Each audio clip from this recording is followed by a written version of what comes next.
You can't put together a blueprint that is going to absolutely win you the Stanley Cup every year. All you could do is go and put in all of the preparation, do all of the things you can to put yourself as one of the top 5 teams in the league. And if you do that, there's going to be pucks that bounce certain ways. There's injuries that are going to happen. You're setting yourself up to be in that grouping of teams that has a realistic chance of winning. The thing you said there I felt interesting is changing speeds. I don't think enough people in life think about speed as an advantage, but sometimes that speed up, slow down thing is a huge advantage.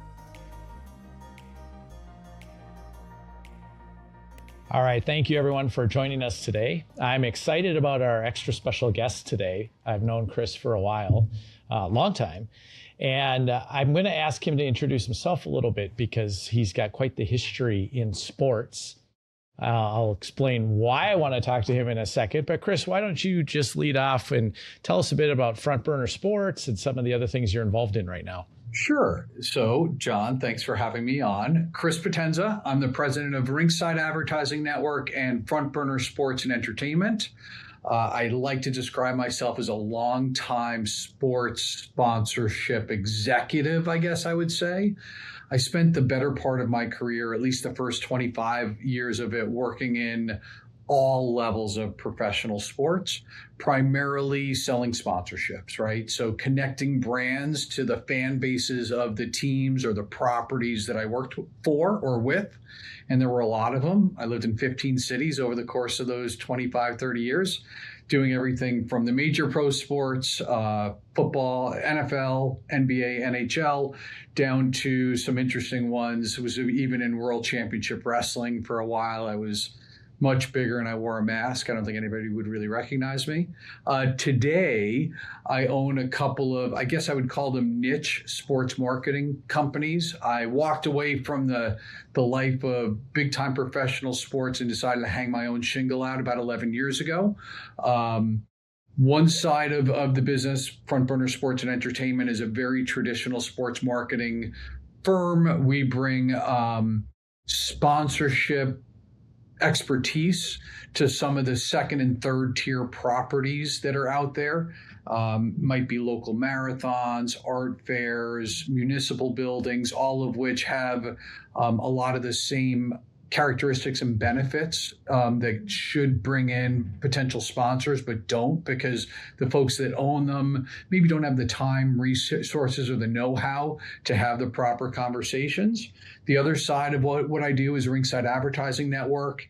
And that really just came out of an opportunistic view at what the landscape was here locally in Minnesota, where you can't throw a rock and not hit a local ice rink. And we felt like those rinks were underserved in terms of how much advertising they were selling. And we realized that the core problem there was that they all operated independently. So we created a network which linked them together and offered that out as one singular opportunity for advertisers. We started with 10 rinks 10 years ago. We had about 30 sponsors altogether, 30 advertisers. Today we're at just over 90 rinks, and we do about 1,700 advertisers a year on that side of the house. That's crazy. And you and I started knowing each other with a love for the Timberwolves. I'm not going to drag you into the Timberwolves today. No. Today I want to drag you into the other part of your life, which you didn't talk about. So let's talk about the other part of your life where you have basically started to do more than a dabbling in the gambling world. Yeah. When it comes to the World Series of Poker and some of the fun events that go on. And the reason I wanted to have Chris on today for our listeners is because there's a lot of things that happen in poker. If you ever read Annie Duke's book, what is it called now? It's Thinking in Bets. Thinking in Bets, that's what it is. There's a lot of life and investing that we can equate to poker. And I thought, well, who better to have on to talk about this than a guy who really has dug in? So tell us a little more about how you got into this part of your life. Yeah, so poker is definitely a really big part of my life and something that I do invest a lot of time in, a lot of energy in. It's something that started like a lot of people who or perhaps my age or my age bracket. I think the Chris Moneymaker boom 20 years ago, and seeing this average Joe win the biggest event in the world got me interested. There were lots of places that I could play 20 years ago, be it online or live. So I took up the game and just started playing and reading everything I could, and had a lot of success super early. Actually won an opportunity to play in the World Series of Poker 20 years ago. Played very actively for about 10 years or so. At the time, I thought I was pretty good. Perhaps listeners have heard of the Black Friday date of online poker, when all of a sudden it became somewhat illegal to play. A lot of those options stopped. So my options of playing weren't quite there, but I still tried to play a little bit. I took up the game again really seriously about 3.5 years ago.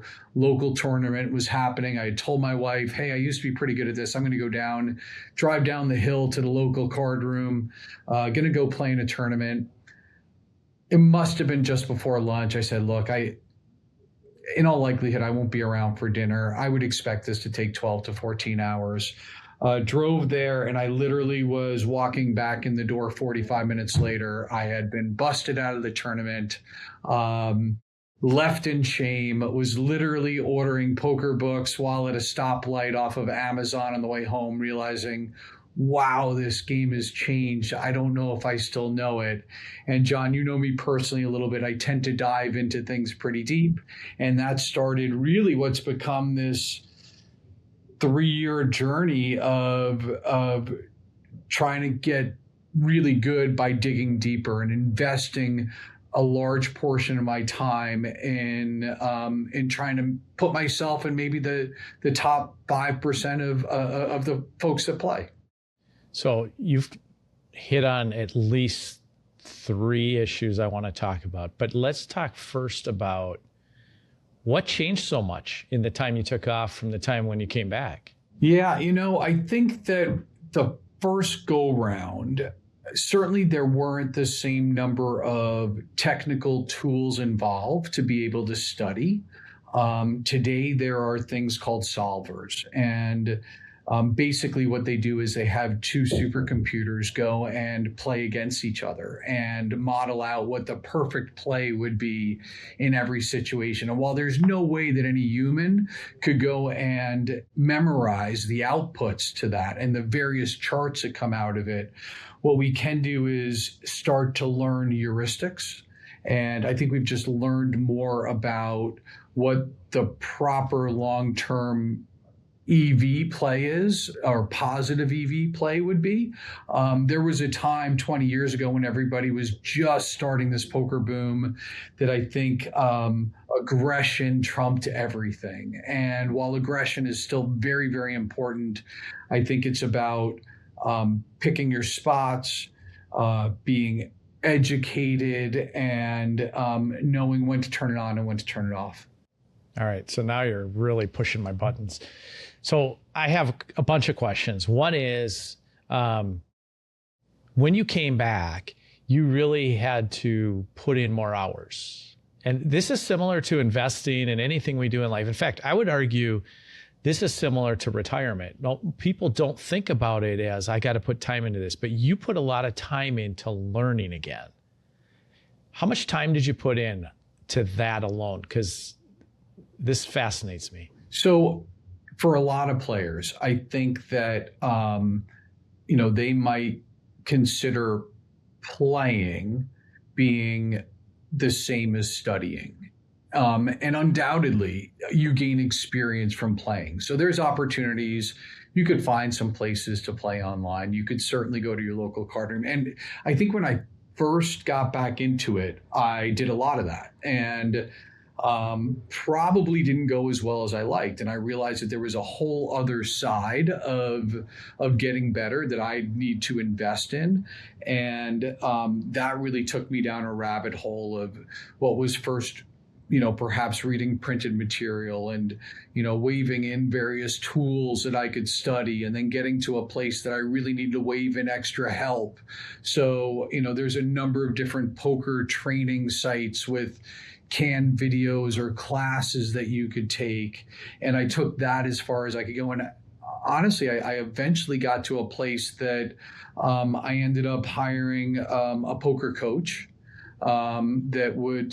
we would do 1 or 2 1-hour sessions a week where we were talking about different parts of the game or analyzing perhaps some of those sessions that I had before to really understand both holistically what a session might have looked like for me, and then even individual spots. And really it almost became a 60-40 split. I still play a lot, but I probably, for every hour that I play, I probably study for 2 at the end of the day. And I think that that's really separated me from the pack and has allowed me to become one of the better players. So that's my thought when I hear you is this is similar to investing. It's all about your process. If your process is solid, you're probably going to have decent outcomes. And I think what's interesting to me, because I think I've heard you say this in the past, don't confuse luck with your process. 100%. That's kind of what you're saying, right? No doubt. And I think I think you draw really smart comparisons with investing, but speaking specifically about poker, like, you can't take bad luck out of the game. And you also have to be realistic about good luck, right? There is positive and negative variance to everything. But I think poker is a math game, and it's about putting yourself in the best possible position that you can and putting your opponents in the best possible position that you could put them in, the worse for them, that it's really difficult decisions that they have to make. Now, you can't take all of the probabilities out of something, right? So is somebody going to hit a 1-outer and you're going to lose? Sure. It happened to me last night, right? Are you going to hit that 1-outer once in a while and feel like you're the greatest poker player in the world? Sure. But it's about stepping back and realizing that there is that variance either way, and just making sure that your process is sound. I played a lot of poker tournaments at the World Series this year, and I think that the one that I absolutely felt like I played the best in was not the one that I made the most money in, but the one that I thought I made the most really sound, great decisions in. And, I think it's just about preparedness and keeping educated, and, not to get off the poker track or investing track, but at one point in my life when I was working for pro sports teams, I worked directly for a guy named Lou Lamoriello, who's probably considered to be one of the best general managers ever. He ran the New Jersey Devils at their most successful time. And I remember having a conversation with Lou where he said, hey, look, you can't put together a blueprint that is going to absolutely win you the Stanley Cup every year. All you could do is go and put in all of the preparation and do all of the things you can to put yourself as one of the top 5 teams in the league. And if you do that, there's going to be pucks that bounce certain ways. There's injuries that are going to happen. You're setting yourself up to be in that grouping of teams that has a realistic chance of winning. And I think probably the same holds true for poker, right? And when I started my journey with my coach and he asked me what my goal was, I said, look, I can't study with the intent of being the best player. I don't think that happens. I think that all you could do is construct a process that puts you into a subset of people that have a realistic chance of winning every time they step in a room. And that was my goal when I started. So what you're kind of saying too is a losing decision can be a good decision. I think a losing outcome is not always due to a bad decision. Okay. Does that make sense? So talk me through a hand, because it's kind of like life. Yeah. I think so many people in life probably operate from a position of, I started with a premise and I just have to see it through. But what I hear you saying too sometimes is there's incomplete information. And as I get new information, I have to pivot. Sure. And I think that you could take the same starting hand, for example, and there are right ways to play it and wrong ways to play it depending on the situation in a tournament, for example. So if I, let's say, have ace king and I am early in a tournament, we're just starting, we all have our starting stacks, and somebody goes and decides to raise all in against me, very first hand of a tournament. Boy, that might not be the best time to call that off. That feels like it would freak me out at that point. And it's happened to me, right? I mean, I had a tournament at the World Series 2 years ago where I looked down at kings the very first hand and somebody went all in before me, which is almost unheard of when you're that deep. And I had to make a decision of if that was the right play. And that particular time I had kings, so I knew I was going to be a favorite against everything but one hand. It made sense. But if I had ace king, gosh, it's probably you can make a case that it's the second best starting hand in poker, maybe the third. But it's just not worth going and drawing out at that point. There could be a better spot. There's still another time in a tournament where maybe you are, say that there's 100 people that are going to make the money and you are 100 people away from that spot. So you're still not terribly close, but you've got an opportunity to put yourself in a really, really strong position to not just make the money, but really go for it in the end. And that same situation, depending on my read on a player and where they're positioned at the table, I may very well make the decision that, no, I'm going to run with this, even though, I could be and by the way, ace king versus any random a pair of cards outside of aces or kings is about a 55-45 dog, right? So you're not far off, maybe 60-40, 55-45, either way, it's really close. So you got a pretty darn good chance of squeaking this out. And in that situation, depending on where I am in the tournament, what my edge is against the rest of the field, I may very well decide, this is the moment that I need to go and put myself over the top and put myself in a position to potentially punish other guys down the stretch. And so I might very well decide to go and call that all-in bet. There's still another time when it returns to when perhaps a time when I'm one off the money. And there's a case where there's a whole series of studies that, if the other guy has more chips than you and you're one off the money and they go all in and you look down at aces, it's a very, very, very real thing to fold the aces there, even though there's a pretty good chance that you're an 82% favorite. But depending on what the money jumps look like, there's a moment to go in and be ultra conservative. And, so it's 3 spots in a tournament, perhaps with even the same hand, because you could say with ace king as easily as aces, where you're making a different decision based off of situationally where you are in the moment and what it means for you later. So are you saying that gut trumps math part of the time? I would always use math as my baseline, always. So I would never make a decision based off of a favorite hand or I feel like a card is coming. But I think that there are, in poker, there's a concept called risk premium, where even there is you need additional equity beyond the math to make a decision worth going in a certain direction, if that makes sense. So now you're touching on something I wanted to bring up, because now you're getting into risk. I love risk. As do I. Yeah. I think everything in life is about risk in some ways. We don't always assess it that way. But what percent of the time, let's put it differently, how much information do you need? 50%, 60%, 70% for you to say it's worth taking that risk?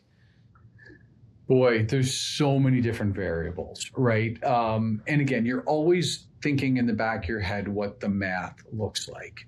So, that's my baseline. And if I don't have any other information as far as a table read or anything else as far as what the overall temperament of a table might be or what my own image might look like, I'm always going to go to the math. Or perhaps I've seen how other players have played and the cards that they've laid down, and I've been able to label them certain ways. So I always use that to start with, right? What would be the perfect play here? And how close to that can I get? And then I'm looking at adjustments based off of certain players, certain, what time in a tournament I'm at. So for example, if I knew that you were sitting to my left and you tended to call too many hands. So there's a certain grouping of hands that you should open play with from different positions. So let's say that I'm in a position where 24% of the starting hands are ones that I should consider opening the bet with. If I realize that you play too wide, then I might extend that to 30 or 40%, knowing that that 30 or 40% probably trumps most of what you're going to start with, and I'm always putting myself in a good position.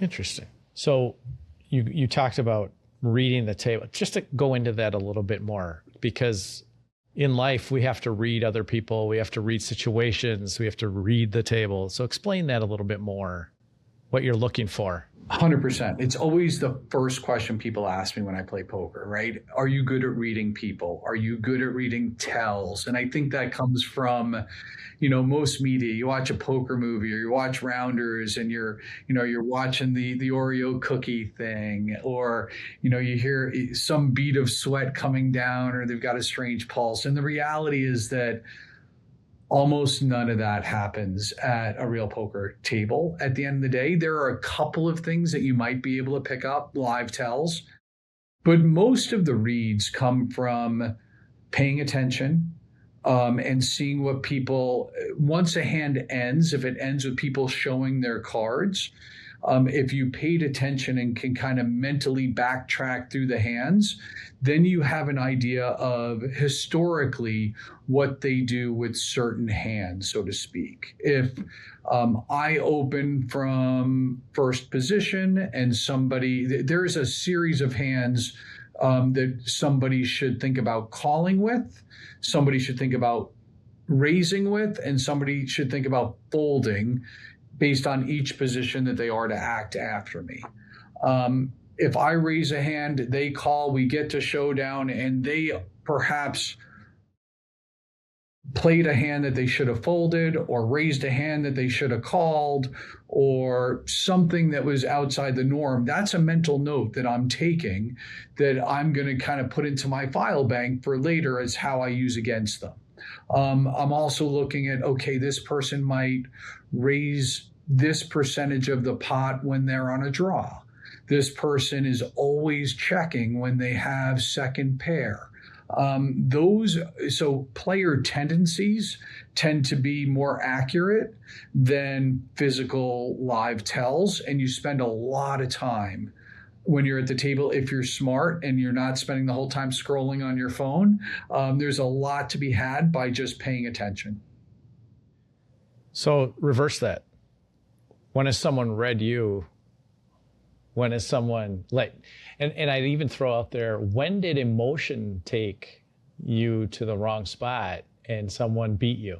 Yeah, look, I think everybody's human, right? So I think that I'm certainly not immune to tilting, as they say it, right? I mean, every poker player has had pocket aces and had a giant pot that they were an 82% favorite, and that miracle card comes out on the river for somebody else, and it kind of throws you in a tailspin. And any player who tells you that they haven't been affected by that is lying.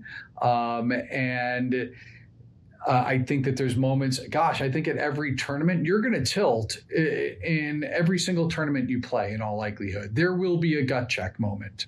And it's because you can't win or lose a tournament without giving or taking a few bad beats. And part of the game is how well you're able to kind of steady the ship and not panic, and how quickly you could return to your baseline. Because there's going to be a couple hands where, I just had my aces cracked and my next cards are, it's, king of spades, 7 of diamonds, and I'm the first to act. I really shouldn't play this, but God, that guy beat me with a crap hand. Why can't I go and lay that on the next guy? And you allow yourself to get caught up in it, right? Poker's a game of patience. It's a game of discipline. But it's also a game of emotion, right? And there's times that you're trying to find that person who's tilting and putting them in even worse decisions later. So let me ask this. Do you tilt when you're bored? I can. Yeah. I think that that's one of the things that I continually work on, right? Because poker tournaments are really long. You followed along when I was at the World Series, and my days. Oh, yeah. I loved it. Yeah. Look, the days there start, you're at a table typically, sometime between 10 a.m. and 11 a.m. in the morning. You are playing in most of those tournaments. You're perhaps playing 11 1-hour levels, and there are some breaks in there and a dinner break. So you're typically not done till 1 a.m. in the morning. That's a really long stretch. And, in poker, I think on average, you're supposed to play somewhere between, if you average out from all positions and the starting hands, you're probably only playing somewhere between 16 and 28% of the cards that you're dealt. But there's no guarantee, that's an average, right? So it's not rare that you might go 45 minutes and never get a hand that is one that you should open. Or maybe you do finally get something in open that is kind of at the bottom of a range, and there's a bet behind you and a 4-bet after that. And now you've got to fold down that one hand that you're going to play. So it is a mental exercise in patience and discipline for sure. And I think that's something that every poker player has to fight against, because look, you go to the casino, you want to go play cards. You don't want to sit around. So over time, you start to understand and embrace the discipline. And look, the reality is that the good players are able to be super disciplined, but also know when the time is to kind of unleash the beast, so to speak, and turn on the aggression. And they could do that and not get bored. Well, when I think of what you're just saying, it's no different than investing. When people get bored, or when people think you should be taking action, they make mistakes. Mm-hmm. I would say, to your point, 75% plus of the time, the right decision is no action. Undoubtedly. And that's why I'm kind of curious about this. It just feels like that's the bigger part of life sometimes.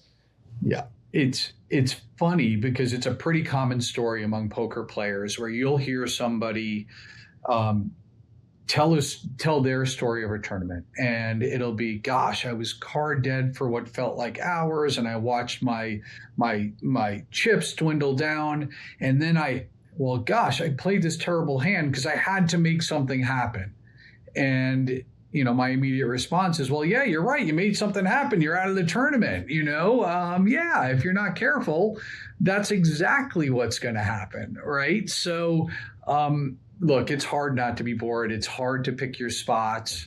But I think finding those key and critical spots is, I would imagine, what makes the real difference in investing as well, right? Totally. So you kind of touched on this already, but what does your post-game review process look like? So a tournament's really taxing, right? So you do try to decompress a little bit, but I think anybody who plays and plays at a high level is going to remember hands. There are times at the table I try to stay off my phone. You can be on the phone when you're not in play.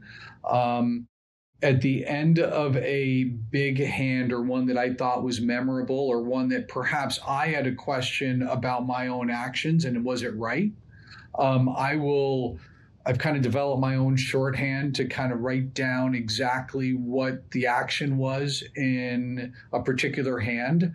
And over the course of a session, I will probably try to write down somewhere between 10 and 20 different hands.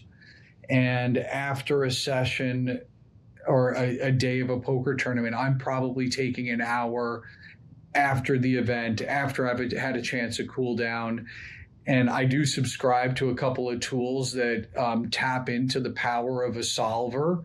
And I will do my best to recreate the hand and look what the perfect positive EV play was according to the computer, and try to understand not only what the play was, but why the play was right, and try to draw comparisons so I could work that into my game.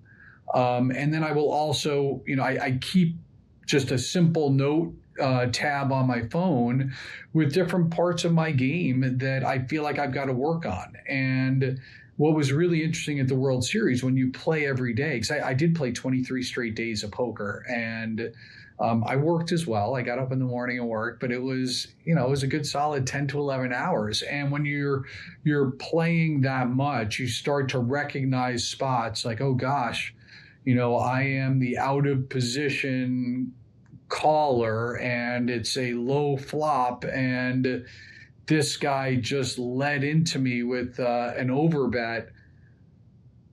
I'm uncomfortable, and I was in a similar spot yesterday. I was just as uncomfortable. I think this is an area that I need to study about what the best way is to do that, to handle these situations. So, I use the immediate time after a tournament to recap those specific hands, so I can understand what I did right and wrong. And then I try to look over several sessions at some common threads, so I have some real themes and I can be honest with myself and really self-aware. Hey, where are my leaks? Where can I go and improve and tighten up my own game so I could compete at a higher level? That's the one thing I've appreciated about talking to people that gamble, because sometimes the joke is, the stock market's just a bunch of gamblers. Sure.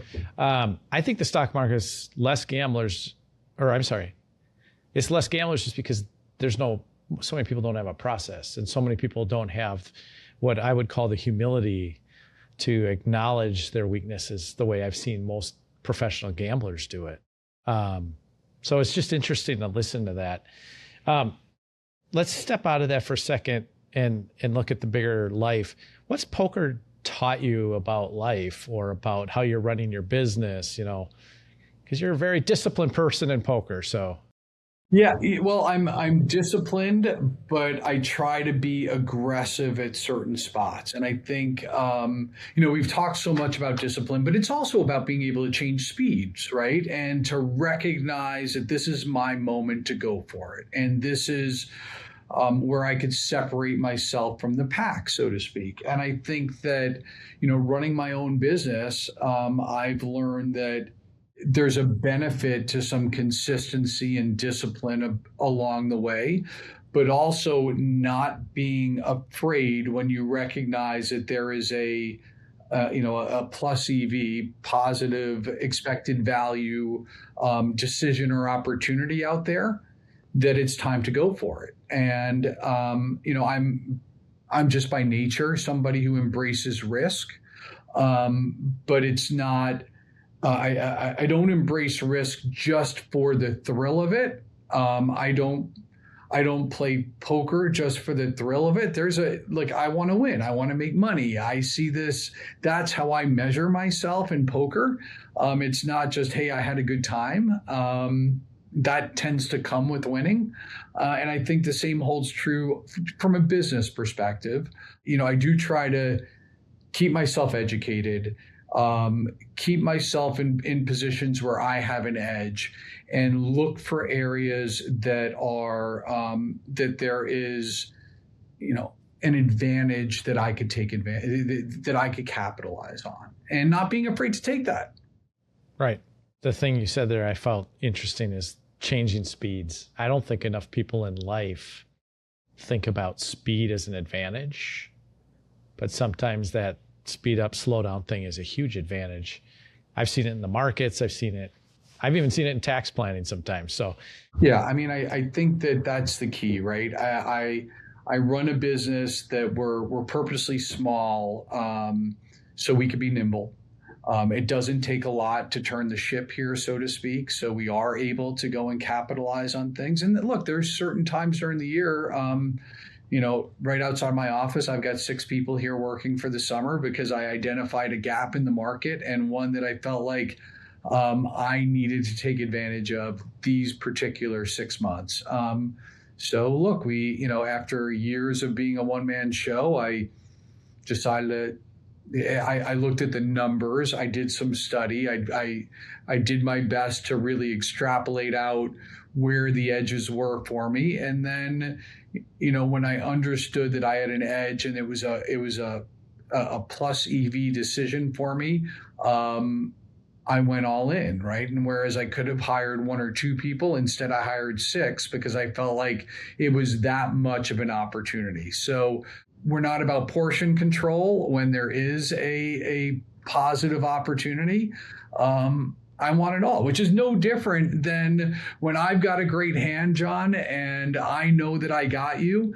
If you're my opponent, what I'm thinking of when I'm deciding what my next move is, it's not how I'm going to win this particular street or this particular hand from Jon. It's how am I going to get every single one of his chips, right? And I think from a business perspective, that same thing holds true, right? Where there are gaps and there are places where I think that there's a real advantage for my companies.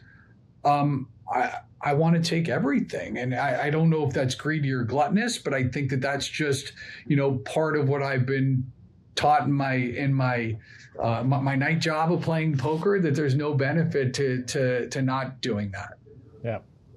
You've also just taught me to never play you. So we can meet at the bar, but I'm not playing. All right, fair enough. So as we close this up, I kind of want to ask, what have I missed? If anything, I don't know. What have I missed? Look, I don't think you missed a lot, right? It was, you had the opportunity to follow me at the World Series of Poker. The one thing that I tend to do, and I don't know if it's relevant for your crowd, but I tend to do big things. You probably also follow me when I did an Ironman triathlon. One of my signature moves is to, I tend to be very public with what I'm doing. I don't do anything in the shadows. I feel like I tend to tell people what I'm doing. I tend to make it pretty public. And yeah, I may be an attention hog, and that part of it is that. But I think, a lot of it is I look for ways that I could keep myself accountable, that I am pushing myself to succeed, but I'm not doing it where nobody sees me, right? Like if I'm going to fail, it's going to be really publicly. So that puts a level of pressure on myself to just make sure that I'm prepared enough and I'm making good decisions that aren't rash or emotional, because I have done this so publicly that I'm going to have to explain myself later. And I don't know that that is particularly pertinent to, I guess it might take some work to figure out how we compare that to the investment world. But if there was anything that's worth touching on specific to my journey, it's probably that. Yeah, I could equate it to the journey that I deal with a lot with clients because, to your point, when you make it public and make it accountable, you probably are going to win. And where I see it the most show up is when people say, well, I want to do this, but they don't make it public. Like, I want to retire when I'm 57, but they don't tell anybody. Right. Right? Like, it's not going to happen. 100%. If you don't hang yourself out there, then that's just a wish list at the end of the day, right? When you make it public and you post it, and you're communicating it, you're a little on the hook, right? So you got to, by hook or by crook, find a way to get it done. And that's always pushed me for success. Now, look, I don't want anybody to think that I don't still work for a living. I do well playing poker. I'm not a professional poker player, but I have had a level of success. And I think that that is directly attributable to the work that I put in, both on and off the felt, and my willingness to be super accountable and find ways to keep myself accountable. Mm-hmm. And with that, now that we know it's kind of skill, but it's a lot of process, I like it. A lot of process. Let's wrap it up. I want to thank you for coming on, Chris. And if anyone is interested in what you're doing at Front Burner or anywhere else, how can they get a hold of you? Yeah. So both of our websites have ways to contact us. That's probably the best spot, right? So rinkadnetwork.com or frontburnersports.com. Both of them describe what we do, how we do it, the places we actually play in, and ways to contact us. And we'd love to hear from folks. That's great. And the next time you're on, we will talk about the Timberwolves. Fair enough. Thanks for coming on today, Chris. And if you'd like to hear any more from my podcast or anything about BGM, please visit us at bgm360.com. Everyone have a great day. Thanks, John.